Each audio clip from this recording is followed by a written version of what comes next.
अस्सलाम वालेकुम स्टूडेंट्स, कैसे हैं आप सब। उम्मीद है सब खैरियत से होंगे। स्टार्ट करते हैं एक्सरसाइज 2.19। क्वेश्चन नंबर 1 है write equations for the following statements. First part है the difference between father's age and daughter's age is 26 years. Students, यहाँ पर हमारे पास स्टेटमेंट में क्वेश्चन दिए गए हैं, हमने इन्हें अलजेब्रिक इक्वेशन में शो करना है। तो स्टार्ट करते हैं। स्टूडेंट्स, वैसे तो ये हमारे पास एक सिंपल स्टेटमेंट है। इस स्टेटमेंट को हम अलजेब्रिक इक्वेशन में चेंज करेंगे। देखने में तो ये काफ़ी डिफ़िकल्ट लग रहा है, लेकिन ये इतना डिफ़िकल्ट नहीं है। तो आइए स्टार्ट करते हैं। सबसे पहले हम यहाँ पर लिखेंगे difference between father's age and daughter's age is 26 years. तो स्टूडेंट्स, डिफरेंस बेसिकली हमारे पास क्या है, fathers age and daughter's age is 26। इस को हम चेंज कर देंगे इज इक्वल साइन में और यहाँ पर लिखेंगे 26 ईयर्स। अब हम यहाँ पर दोनों की एज हमें नहीं मालूम, दोनों हमारे पास रिक्वायर्ड ही हैं, तो सिंपली हम यहाँ पर दोनों की एज को वेरिएबल के तौर पे कंसीडर करेंगे।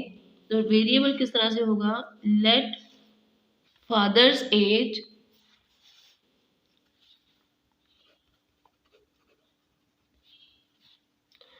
Fathers age is equals to x और उसके बाद डॉटर्स एज इज y। दोनों की एज को हमने वेरिएबल्स के साथ कंसीडर कर लिया है। अब हम यहाँ पर according to equation, according to given statement काम करेंगे। Difference between father's age and daughter's age, इनका डिफरेंस लेंगे। डिफरेंस बेसिकली क्या शो करता है, सबसे पहले हम यहाँ पर लिखेंगे x minus y is equals to 26। यही जो लाइन थी कि difference between age of father and daughter, father की एज हम पहले लिखेंगे, डॉटर की बाद में, ऑब्वियसली वो स्मॉलेस्ट होगी, स्मॉलर होगी एज कम्पेयर टू फादर, तो इसीलिए अब हम यहाँ पर इसे इक्वल लिख देंगे 26 के। तो स्टूडेंट्स, आपने हर क्वेश्चन में इसी तरह से 3 से 4 बार स्टेटमेंट को समझना है, उसे रीड करना है, अंडरस्टैंड करना है, फिर आप क्वेश्चन सॉल्व कर सकेंगे। अदरवाइज ये वाकई में टफ है और थोड़े से डिफरेंट हैं। जो चीज़ें डिफरेंट होती हैं उन्हें करते हुए स्टूडेंट्स बहुत ज़्यादा मिस्टेक्स करते हैं। तो आपने इन्हें बहुत अच्छी तरह से पहले रीड करना है, उसके बाद सॉल्व करना है। सेकेंड पार्ट है the price of 6 biscuits is equal to the price of 1 chocolate. तो स्टूडेंट्स, यहाँ पर भी हमारे पास दो चीज़ें हैं, एक बिस्किट और दूसरी चॉकलेट। अब हम इन्हें सेपरेट सेपरेट वेरिएबल से शो करेंगे। तो सबसे पहले लिखेंगे price of biscuit, late price of a biscuit is equals to x, and after this price of a chocolate is equals to y। तो स्टूडेंट्स, इसी तरह से हम पहले दोनों हमारे पास जो भी चीज़ें होंगी उन्हें वेरिएबल कंसिडर करेंगे और उसके बाद अकॉर्डिंग टू गिवन इक्वेशन या गिवन स्टेटमेंट हम उन्हें इक्वेशन की फॉर्म में लिखेंगे। अब हम यहाँ पर लिखेंगे अकॉर्डिंग टू गिवन कंडीशन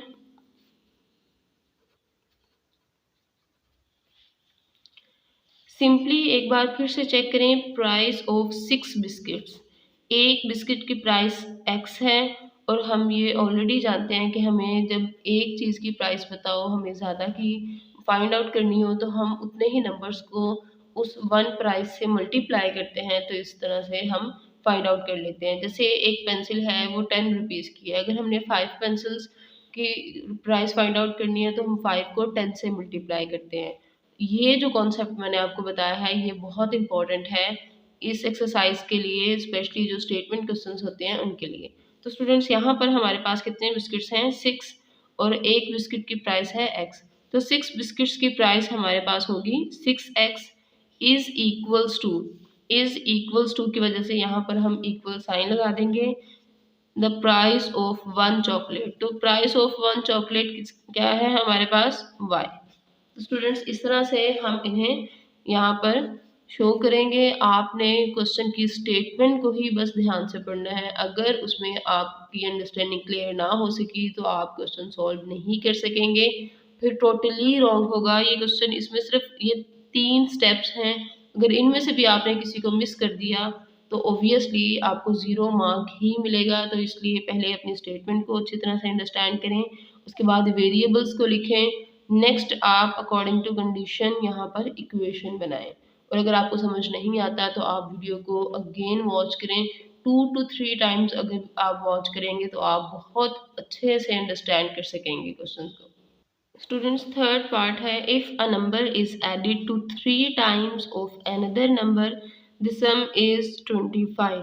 तो यहाँ पर हमारे पास फर्स्ट नंबर भी है और उसके बाद अनदर नंबर भी है, इसीलिए हम फर्स्ट नंबर को क्या कंसिडर करेंगे, लेट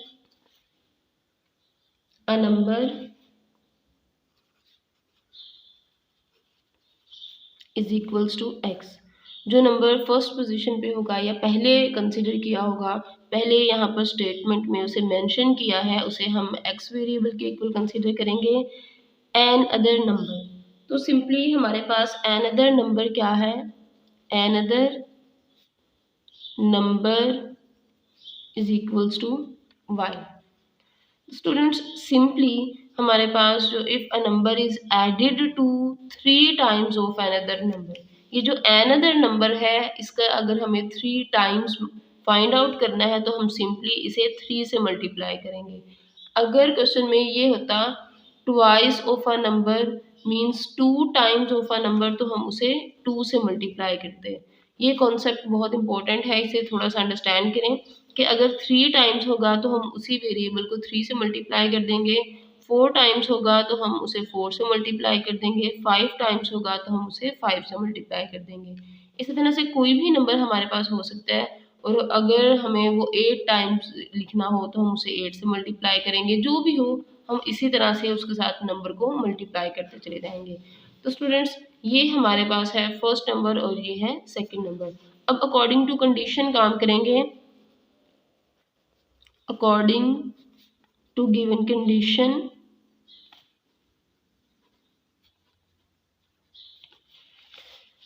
एक बार फिर से देख लें, if a number is added to 3 times of another number, तो अ नंबर हमारे पास है x इज एडेड, ऐड का मतलब है यहाँ पर ये दोनों ऐड होंगे, 3 times of another number, it means ये y का 3 टाइम्स होगा। देयर सम से भी यही पता चलता है कि ये दोनों ऐड हो रहे हैं। Is means is equals to 25। इसमें बहुत ज़्यादा काम नहीं है, थोड़ा सा काम है लेकिन बहुत ज़्यादा टेक्निकल है, इसलिए आपने इसे बहुत केयरफुली करना है।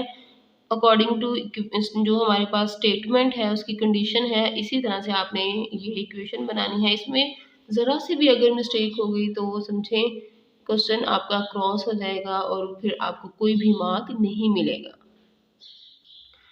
फोर्थ पार्ट है the division of sum of 2 numbers by their difference is equal to 1, second number is less than first. तो स्टूडेंट्स सॉल्यूशन स्टार्ट करते हैं। सबसे पहले हमें ये कंफर्मेशन हो गई है कि हमारे पास 2 नंबर्स हैं, तो यहाँ पर हम लिखेंगे लेट फर्स्ट नंबर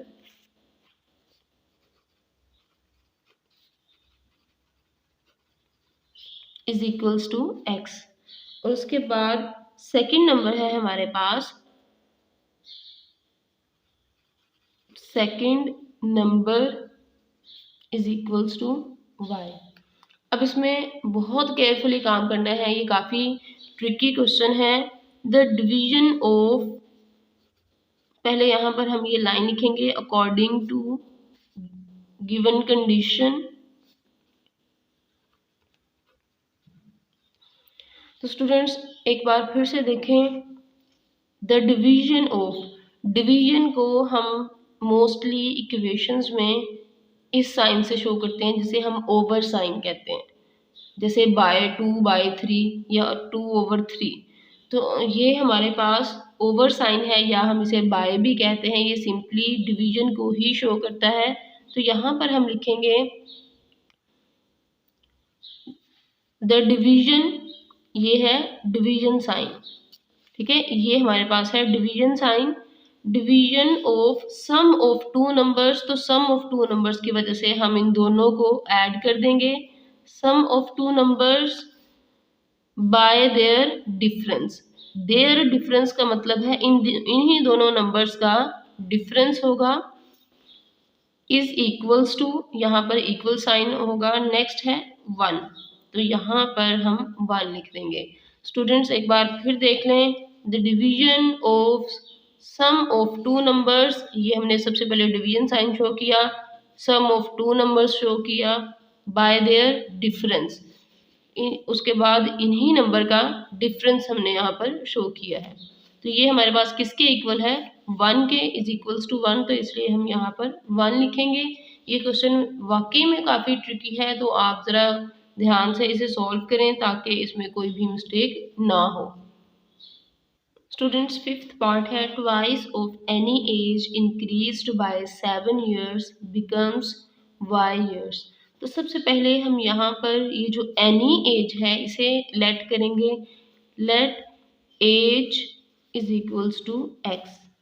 और स्टूडेंट्स हमने लास्ट क्वेश्चन में, क्वेश्चन नंबर फर्स्ट का थर्ड जो पार्ट था, उसमें हमने ये शो किया था कि अगर हमें twice of any as find करना है या 3 times of any variable find करना है, तो हम उसे 3 से ही मल्टीप्लाई करते थे।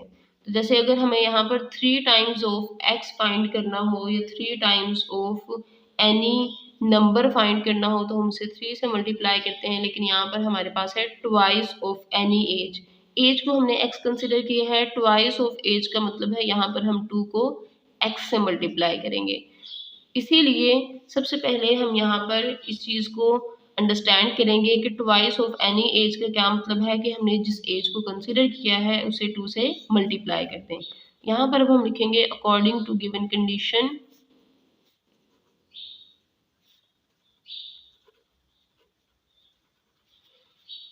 To x means twice of any age increase by 7। Increase by 7 का मतलब क्या है, जब हम किसी भी नंबर में या कोई दूसरा नंबर ऐड करते हैं तो वो इंक्रीज हो जाता है, यानी वो बड़ा हो जाता है। इसी तरह से यहाँ पर हम लिखेंगे इंक्रीज बाय 7 का मतलब है यहाँ पर इसमें 7 को ऐड कर देंगे, बिकम्स y का मतलब है इक्वल्स टू y। तो स्टूडेंट्स इसी तरह से आपने इन क्वेश्चंस को लिखना है, अंडरस्टैंड करना है। ये बहुत डिफरेंट है, अब से पहले आपने इस तरह के क्वेश्चन सॉल्व नहीं किए। तो बेसिकली सबसे पहला काम आपने क्या करना है, ये जो हमारे पास स्टेटमेंट है इसे रीड करना है, अंडरस्टैंड करना है, ये डिसाइड करना है कि आपने यहाँ पर कितने वेरिएबल्स कैसे यूज़ करने हैं। उसके बाद अकॉर्डिंग टू गिवन कंडीशन आप यहाँ पर इक्वेशन लिखेंगे। क्वेश्चन में अगर कोई भी कंफ्यूजन हो तो आप वीडियो को रिपीट किया करें ज़रूर। जब आप वीडियो को रिपीट करेंगे तो आपको बहुत ज़्यादा जो क्लियरेंस है वो मिल जाएगी, बहुत ज़्यादा जो आपके कॉन्सेप्ट्स मुश्किल हैं इस चीज़ के या आपको समझ नहीं आती, आप बहुत इजीली क्लियर कर सकते हैं। इसीलिए वीडियो को रिपीट किया करें, और जब आप क्वेश्चन सॉल्व कर लेते हैं, क्वेश्चन सॉल्व करने के बाद उसे चेक भी किया करें। चेक कैसे आप कर सकते हैं, वीडियो में जो मैंने क्वेश्चन सॉल्व किया होता है उसी के अकॉर्डिंग अपना क्वेश्चन चेक किया करें। चेक करने से आपको आपकी मिस्टेक्स ज़रूर मिल जाएंगी और इस तरह से आपका क्वेश्चन जो है वो भी बिल्कुल ठीक होगा। तो स्टूडेंट्स आपने प्रैक्टिस करनी है मैक्सिमम, प्रैक्टिस से आपके क्वेश्चंस बिल्कुल परफेक्ट हो जाएंगे। तो इसीलिए आप वीडियो को अच्छे से वॉच करें, और इसमें कोई भी कन्फ्यूजन हो तो आप कमेंट बॉक्स में कमेंट करके पूछ सकते हैं। वीडियो अच्छी लगे तो अपने फ्रेंड्स के साथ शेयर करें, चैनल को सब्सक्राइब करें, बेल आइकन प्रेस करें ताकि आपको हर नई आने वाली वीडियो का नोटिफिकेशन मिल सके।